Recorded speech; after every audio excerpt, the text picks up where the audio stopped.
hətta ən böyük və ən bahalı praktikalardan birini danışırdı. Keçən dəfə bir türk deməli məşhur hocalardan biri də adla bağlı problem var, xatırlamıram.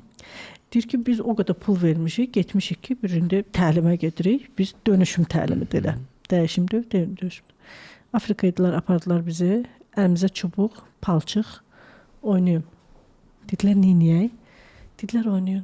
7 yaşındakı uşaq kimi, yəni indiki PlayStation-dan nəzərdə tutmuruq. 7 yaşında uşaq kimi oynayın, palçıq düzəldin, bir-birinizə palçıq atın, taxta ilə bir-birinizi vurun, amma oynayın. Döyüşümün səbəbi əslində sənin olduğuna getməyindir. Bəli. Sən çünki osan, sən ondan çıxıb dəyişmisən, yəni dəyişmisən deməzdim, yəni başqa libaslar geyinmisən. Bəli, bəli. Bu yaşadığımız sanki bir libasdır. Bizim o həqiqi müəllimimizin üzərinə gəlir. Bəli, bəli. Biz özümüzü, biz bu bədəndən ibarət deyilik də. Biz bəzən özümüzü bədəndən ibarət zənn edirik. Biz nə deyirik? Mənim telefonum, mənim maşınım, mənim evim. Sonra nə deyirik? Mənim bədənim. Demək ki, mən bu bədəndən ibarət deyiləm də. O Yunus Əmrənin sözü olmalı. Deyir, bir bən var bəndən içəri. Biz hamımız onun axtarışındayıq da.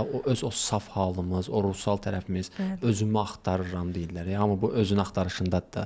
Biz bu travmalardan qurtulduqca, bu neqativlikləri dönüşdürdükcə, o egodan qurtulduqca, yəni o egonun bizi nədən qorumağa çalışdığını anladıqca, həqiqətən dərindən nə hiss edirəm, mənim bu davranışıma hansı həqiqi hissim yön verir?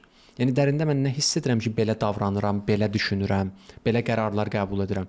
Bunları anladıqca o libasları bir-birisində bayaq dediyiniz kimi atırıq və həqiqi özümüz oluruq. Biz indi özümüz deyilik, bizə zehin adlı bir proqramı yükləyiblər. Biz özümüz zənn edirik onu. Bir hədis var, Peyğəmbər sallallahu əleyhi və səlləmdən deyir ki, ölməmişdən əvvəl ölün. Belə bir hədis var. Bu gün psixologiya alimləri ölməmişdən qabaq dirilində idi. Yox, ölməmişdən əvvəl ola bilər başqa bir hədis də var, amma burada bir hədisdə var, səhv eləmirəmsə deyir ki, ölməmişdən əvvəl ölün. Bunu bu gün psixologiya alimləri deyirlər ki, yəni sən bu zehnini at, zehnindən qurtul, özün zənn edirsən onu. Bəli, sənin deyil. Bəli.